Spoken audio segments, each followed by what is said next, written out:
आप सभी भक्तों से आग्रह है कि मेरा यूट्यूब चैनल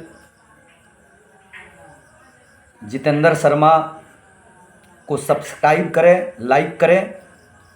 आप सभी तमाम महानुभावों को मैं आज बहुत ही बढ़िया कथा सुना रहा हूँ। कथा नहीं, ये जीवन की एक सच्चाई है। आज जितने भी हमारे गार्जियन, माता तुल्य, पिता तुल्य, बहुत ऐसे लोग हैं जो अनाथालय का मुंह देख रहे हैं। बेटा है, बेटी है,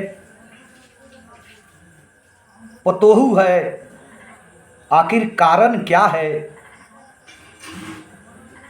कि माँ बेटा पिता अलग अलग और एक बहू आकर के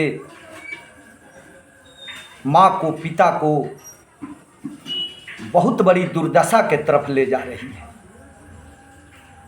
तमाम सभी नवयुवकों से मेरा आग्रह है, निवेदन है कि बबुआ वो दिन के याद करो जौना दिन के माई बाबू के घरे तोहर जन्म भई रहे बबुआ। अरे उस दिन को याद कीजिए।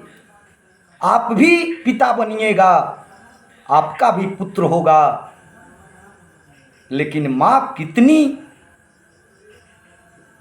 मेहनत करके जाड़े की रात में, कुहासे में, माघ की पल्ला में, पूस की ठंडी में अपने रात रात भर जग कर बबुआ के हमारा ठंडा ना लग जाओ।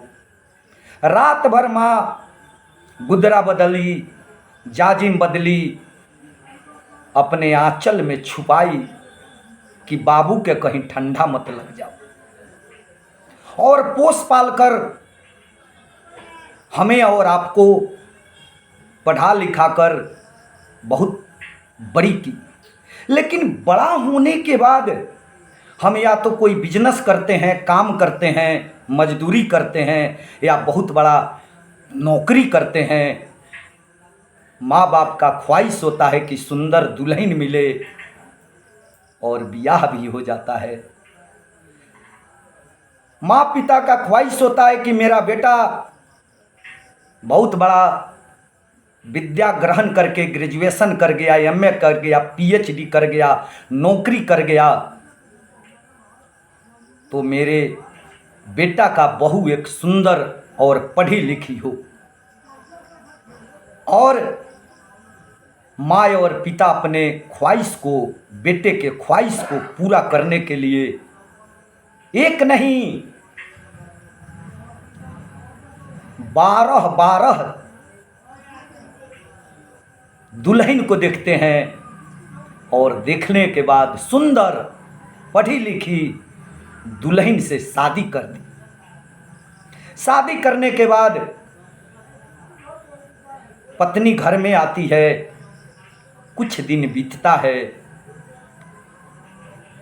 बीतने के बाद पुत्र माँ पिता को जो सबसे चहेते बेटा है, जिनके लिए माता पिता ने अपनी सब कुछ गंवा दी, और आज भी ख्वाहिश है, आज भी यह खुशी है कि मेरा बेटा इस दुनिया के सबसे बड़े शिखर को दिखाएगा। लेकिन कुछ ही दिन बाद वह शिखर का सपना चकनाचूर हो जाता है भाई, और नई नवेली दुल्हन जो है उस घर को बर्बाद करने पर उतारू हो जाती है। सब नहीं, इस दुनिया में सब बहू, सब पतोहू ऐसी नहीं है। कुछ ऐसी दुल्हन है, कुछ ऐसी पतोह है जो माता पिता, सास ससुर के सारे सपनों को चकनाचूर कर देती है। और उस पुत्र का भी बहुत बड़ा दोष होता है जो अपने पिता और माँ को छोड़ करके, जिन्होंने अपनी जिंदगी गंवा दी बेटे के लिए, और पत्नी के आते आते सारे कुछ कुछ ही दिनों में सारे कुछ पत्नी से पूछकर, भाई बबुआ पत्नी के बात मानो, ये मना नहीं है, शास्त्र भी विदित है कि पत्नी के बात मानो, लेकिन सब मत मानो। कहाँ माने के बा वही जा मानो, जहाँ माने के बा वहाँ मानो, आ जहाँ नहीं खे माने के वहाँ मत मानो। लेकिन बाबुओ माई के देखो, और समय ऐसा आता है कि एक एक रुपये का हिसाब करने लगती है पत्नी, और बूढ़े माँ हो जाती है, बूढ़े पिता हो जाते हैं, और पढ़ल लिखल दुल्हन और बूढ़े माँ बाप को इधर से उधर एक शब्द बोलने के बाद चुप कराने लगती है। शाम में बबुआ अवतारण अइला के बाद में दुल्हन एकदम पूरे जोश में बारी, खरोश में बारी, क्रोध में बारी कि आज आप आइए तभी मैं आपको बताती हूँ। और बबुआ आइल बालन घर में। बबुआ के आते ही उनकी पत्नी उन पर एकदम जोर तोर से प्रहार करने लगती है। ऐ जी सुनते हैं, हाँ आप अपनी बुढ़ी माँ बाप को संभालिए, कल से आप जहाँ जा रहे हैं वहाँ ले करके जाइए। ये बुढ़ी दिन भर रहती है, दिन भर बक बक करती है, कभी खाना मांगती है, कभी पानी मांगती है, कभी चाय मांगती है, कभी इधर से उधर उठाओ, उधर से उधर। वाह रे वाह। अब बबुआ पत्नी के बात मान के अब पंखा वाला घर, अब पक्का के घर, अब प्लस्तर वाला घर में से निकाल के माई बाप के ले जाके भूसौली में कर देता। पानी बरसता, माई बाबू के भूख लागता, 10 से 11 रात बजता, बबुआ के ध्यान आवता कि माई बाबू खैले नहीं खेलो। लेकिन ध्यान आते ही बेटा थोड़ी देर के लिए चाहता भी है कि मैं अपने माँ पिता को खिलाऊं, लेकिन घर में जो है एकदम जोश खरोश के साथ बोलती है, क्या क्या सोच रहे हैं, नहीं कुछ नहीं, नहीं जाना है खाना लेकर, भीग जाइएगा, बारिश हो रही है। वाह, घर किसका और कमाल किसका, बेटा किसका और राज किसका। तमाम ऐसे पतोहू से मेरा आग्रह है, निवेदन है कि शांत हो जाओ, जहाँ से आई हो। अगर एक पुत्र किसी को पैदा लेता है इस दुनिया में तो एक कुल का नाम रोशन करता है, अगर एक पुत्री हो जाए तो वो 2 कुल का नाम रोशन करती है।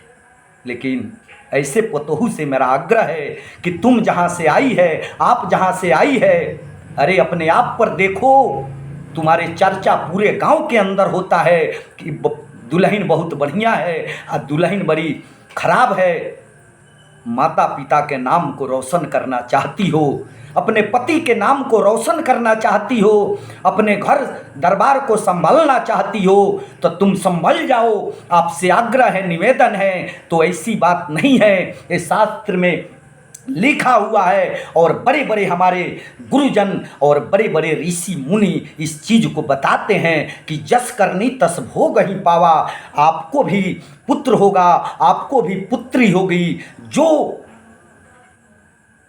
दूसरी की माँ को नहीं संभाल पाई, दूसरे के पिता को, अपना ससुर को पिता नहीं समझी, माँ नहीं समझी, आने वाले समय में आपको भी एक पतोहू आएगी और वैसा ही करेगी जैसे आप कर रही है। और बबुआ लोग से आग्रह बा कि कदापि कितना हूँ बड़ा रुपया आप कमा रहे हैं, पैसा कमा रहे हैं, और एक दिन बूढ़ी माँ अगर रो दे, भूखे सो जाए, बबुआ जीवन भर के कमाइल सभी तहस नहस हो जाए। इसलिए तमाम नवयुवकों से मेरा आग्रह है, निवेदन है कि चाहे माँ बाप जैसा भी हो, तैसा भी हो, कदापि माँ बाप के सेवा में ही आपका तीर्थ है। मैं तो ये कहूँगा कि जकरा माई बा वो बाबा धाम भी ना जाई तो कोनो बात नहीं है, जकरा घर में माँ पिता बा वो वैष्णो देवी भी ना जाई तो कोनो बात नहीं है। सबसे पहले अगर माँ पिता के बात मानतानी, प्रणाम कल छोड़ दी, गोड़ के धोवल छोड़ दी। सबसे बड़ा चीज़ है माँ और पिता का आज्ञा का पालन करना। अगर आप सिर्फ आज्ञा का पालन करते हो तो समझिए कि आपके घर में काशी है, मथुरा है, वृंदावन है। आ माई के कीमत, अरे बबुआ माई के कीमत ओकरा से जाके पूछा जकरा माई नहीं के। इन्हीं शब्दों के साथ मैं अपने वाणी को विराम दे रहा हूँ। तमाम श्रोताओं से मेरा आग्रह है कि मेरा चैनल है जितेंद्र भजन, सब्सक्राइब करें, लाइक करें। जय माता जी, जय माता जी।